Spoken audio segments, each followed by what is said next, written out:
या या या.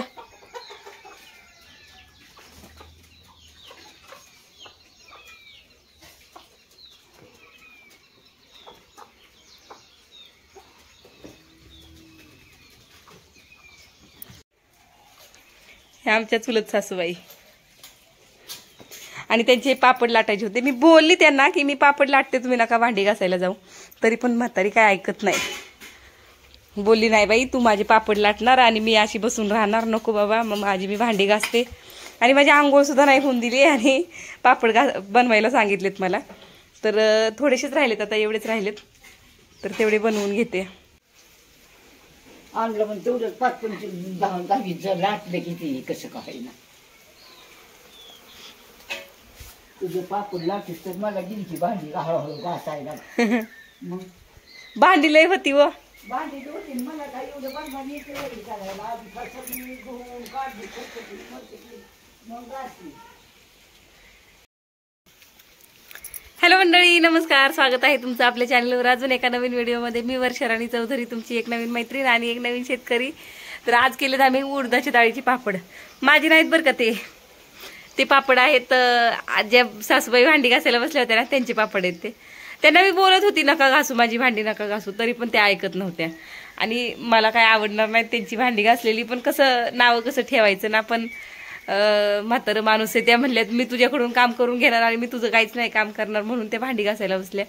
आणि मध्येच शेवळ्या पसरत टाकल्या होत्या, मध्येच पाऊस आला. मी त्यांना बोलली होती सकाळीच, शेवळ्या घरात नेऊन ठेवल्या तिथं.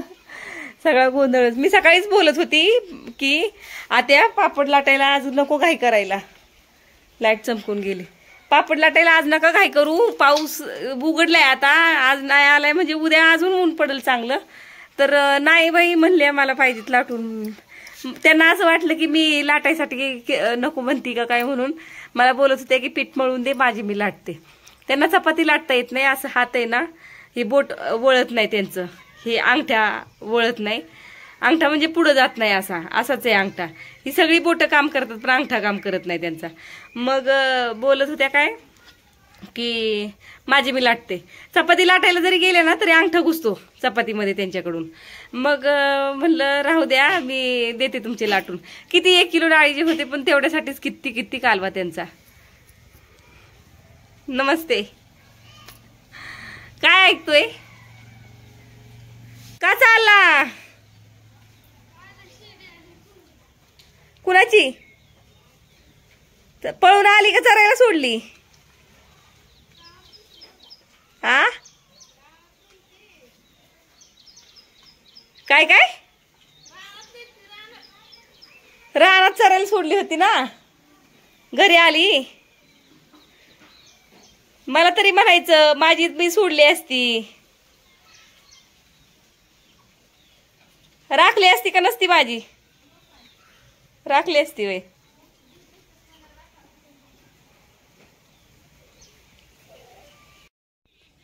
तर मंडळी, मी मगाशी बोलली तो विषय तुम्हाला काय समजला असेल असं मला वाटत नाही. तर विषय असा आहे की या ज्या सासूबाई आहेत ना, या एकट्याच राहतात. त्यांची मुलं जवळच्या शहरामध्ये, म्हणजे आमच्या इथं जवळपासच राहतात ते. पण यांना शहरामध्ये करमत नाही म्हणून त्या इथे एकट्याच राहतात. तर एकटा जीव जरी म्हटलं तरी पण कामं तर तेवढीच करायला लागतात. सरपण आणायचं, त्यांच्या घरात गॅस सुद्धा आहे ऑलरेडी, मुलं भरून पण देतात, पण त्यांना गॅस पेटवलेला विसरून राहतो त्यांच्याकडून. तसंच चालू ठेवून त्या कुठेही जातात. बटन बंद करून परत ऑन करून त्या गॅस विजल्यावरच्या नंतर परत बटन फिरवून ठेवतात. मग असे बरेच प्रॉब्लेम आहेत त्यांचे. त्याच्यामुळे त्यांची मुलं गॅस पण भरायचा बंद करून टाकलेला आहे. आणि शहरामध्ये मला करमत नाही फक्त याच कारणामुळे त्या इथं गावी राहतात. तर विषय असा आहे की, आणि त्यांच्या हाताला ना वात येते. तर त्या माझ्याकडे जाता असल्यामुळे माझ्याकडे जात्यावर दळायला बऱ्याच महिला येतात वस्तीवरच्या. आणि या सुद्धा येत होत्या. यांनी माझ्याचकडे जात्यावर येऊन डाळी बनवून नेल्या. तर मी काय माझ्याकडे काय एक बाई येत नाही की मी त्यांना जात्यावर मदत करावी दळण म्हणजे दळू लागायला.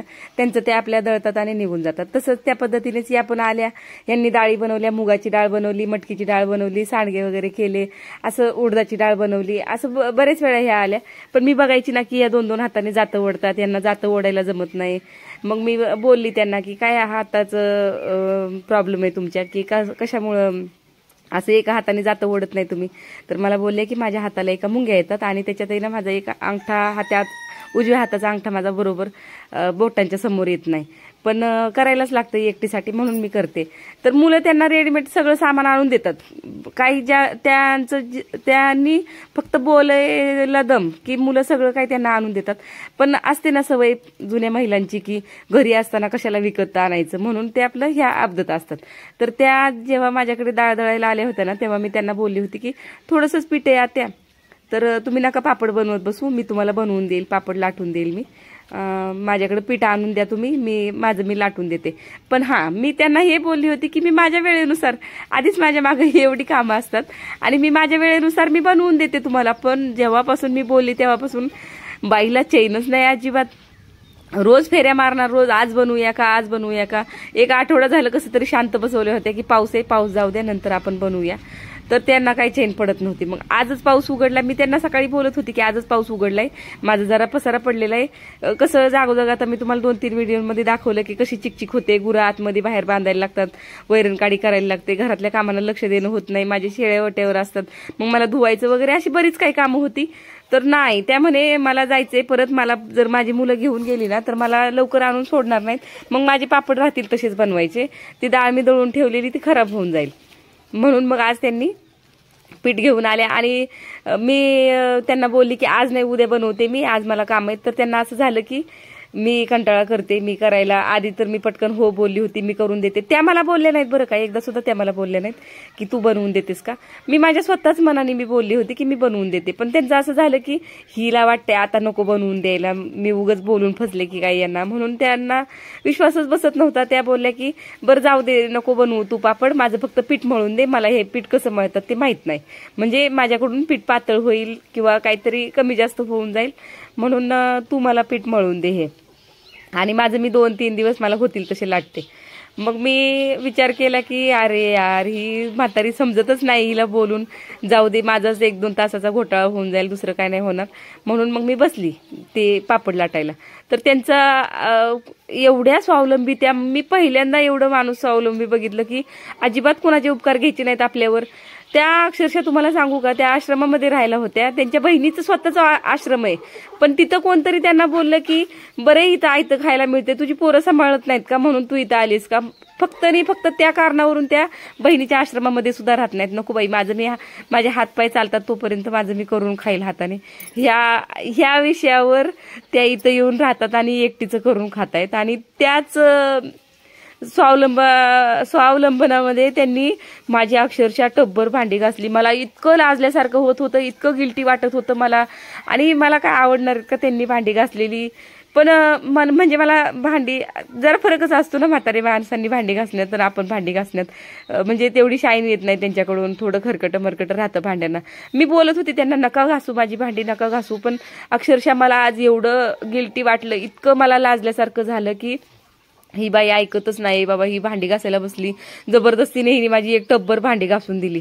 आणि खरं एवढं स्वावलंबी, म्हणजे त्यांच्याकडे बघून मला लाज वाटली खरं तर, की यांनी माझी भांडी घासली म्हणून. घासून नव्हती द्यायला पाहिजे, मी पण काय करणार ना, हातातली तर घेऊ शकत नव्हती. सारखं त्या भांड्याकडेच पळत होत्या की नाही मी तुझी भांडी घासते, नाही मी तुझी भांडी घासते, तू माझे एवढे पापड लाटलेस, तुझ्या हातातली कामं सोडून मी तुला लाटायला सांगितलं आणि मी बसून राहायचं, तू तुझ्या कामाचा खोळंबा करून. ह्या विचाराने त्या भांडी घासायला गेल्या. पण मला अक्षरशः माझ्या जीवाला आज मी नवीन शिकले त्यांच्याकडून की मला सुद्धा जोपर्यंत माझे हातपाय चालतायत ना तोपर्यंत हे असं स्वावलंबी राहता आलं पाहिजे, की कुणावर अवलंबून नाही राहिलं पाहिजे आपण. त्यातच खरं तर माणसाचा गर्व आहे. आणि हे सगळ्यांना, मला म्हणून मलाच नाही, सगळ्यांना मला सांगावंसं वाटतं की खरंच ह्या आजीबाईसारखं, म्हणजे या आमच्या सासूबाईसारखं सगळ्यांना स्वावलंबी होता आलं पाहिजे. असं स्वावलंबी जर सगळेजण राहिले ना तर अक्षरशः कोणाच्याच घरांमध्ये ना वाद होणार नाहीत आणि ही म्हातारी माणसं अशी सांभाळायची, कुणाच्या सुद्धा जीवावर येणार नाहीत. बघा ना किती स्वावलंबनपणा, की माझी अक्षरशः भांडी घासून दिली. इतर कोणी विचारलं तरी त्या म्हणायच्या मग तिने माझे पापड लाटले आणि मी बसून राहू काय. म्हणजे दुसऱ्यांनी कोणी विचारलं का नाही, अगं भाई आज तू भांडी घासती राणीच्या घरी, असं जर कोण बोललं ना तर ती सरळ म्हणायची काय झालं घासलं म्हणून. तिने माझं एवढं काम केलंय, तिने माझे पापड लाटून दिलेत, मला काय जमले असते का पापड लाटायला, माझ्याच्यानी काय होणार होते का ते पापड लाटायला. किती त्यांना कौतुक वाटत होतं की आज मला हिने पापड लाटून दिले आहे ते माझे, आणि त्यांनी भांडी घासून काढली माझी. अक्षरशः अशी वेळ म्हणजे परत माझ्याकडून असं कुणावर वेळ येऊ नये की मी त्यांचं काम केले म्हणून त्यांनी माझं काम करून द्यायचं, ही माझी इच्छा नव्हती. पण तरी सुद्धा त्यांनी केलं. आणि दुसरी इच्छा माझी अशी की मला सुद्धा असं शेवटपर्यंत राहता आलं पाहिजे, की दुसऱ्यावर अवलंबून राहायला नको. तसं स्वावलंबन माझ्यात पण आहे बरं का थोडंफार, मी पण दुसऱ्यावर कधी डिपेंड राहत नाही. तर मंडळी आता तुम्हाला एक गंमत दाखवायची. त्या सासूबाईंनी माझ्या भांडी घासली, पण ही बघा भांडी बॅक कॅमेऱ्याने दाखवू काय, उजेडात नेऊन दाखवते.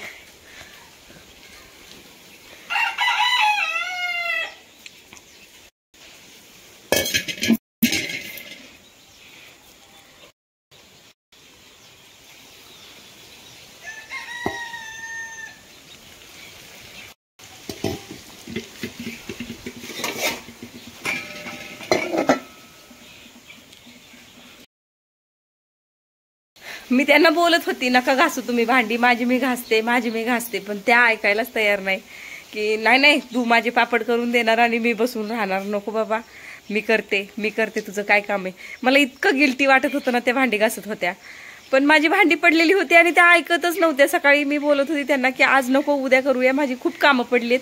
आज पाऊस उघडलाय आणि बघा गाया कशा निवांत बसलेत. अशा दरवाज्यामध्ये गाया बसल्या ना तर खूप छान वाटतं.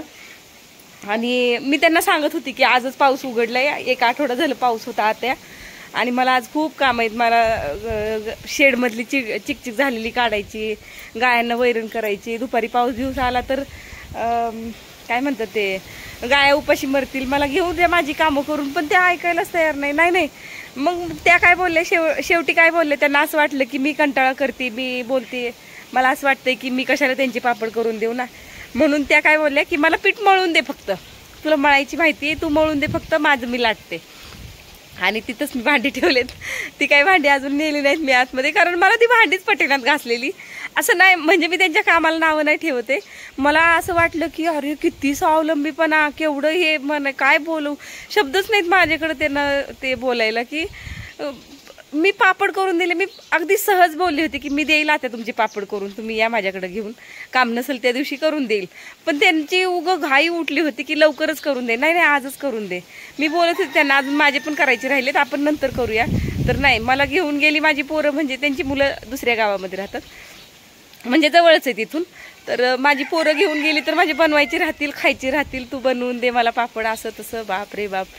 म्हणून मग मला आज नाईलाजानं त्यांचे पापड बनवून द्यावे लागले. पण नाईलाजानं म्हणजे पापड मी बनवून देणारच होती, माझं असं नव्हतं की मी पापड बनवून देणार नाही त्यांना. मी स्वतः त्यांना बोलली होती, त्या जातेवर डाळ दळायला आले होते ना तेव्हा मी स्वतः त्यांना बोलली होती की तुम्ही कधी बनवणार ना, द्या माझ्याकडे आणून, मी बनवून देईन.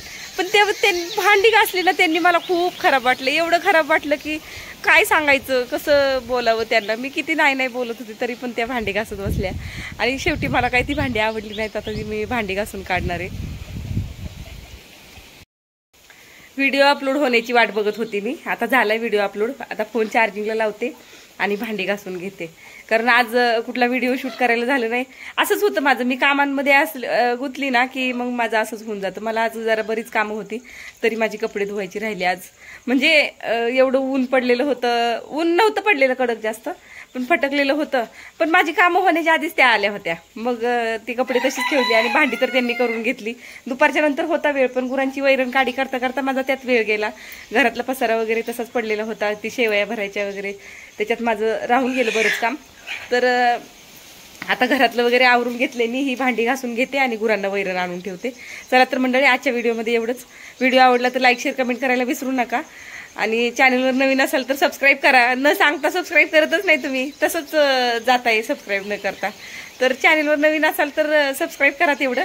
आणि जर लाईट टिकली तर शेवयाचा आजच बनवलेल्या आजच डब्यामध्ये भरलेल्या शेवयांचा भात बनवणार आहे मी. तर आमच्याकडे आम्ही कसा भात करतो शेवयांचा एकदम साध्या सोप्या पद्धतीने भात असतो आणि खूप छान लागतो तो दूध तूप भात खायला. तर तो मी तुमच्याशी शेअर करणार आहे, पण त्याआधी मी बाहेरची माझी कामं आवरून घेते. तर भेटूया नेक्स्ट व्हिडिओमध्ये. तोपर्यंत बाय. जय महाराष्ट्र.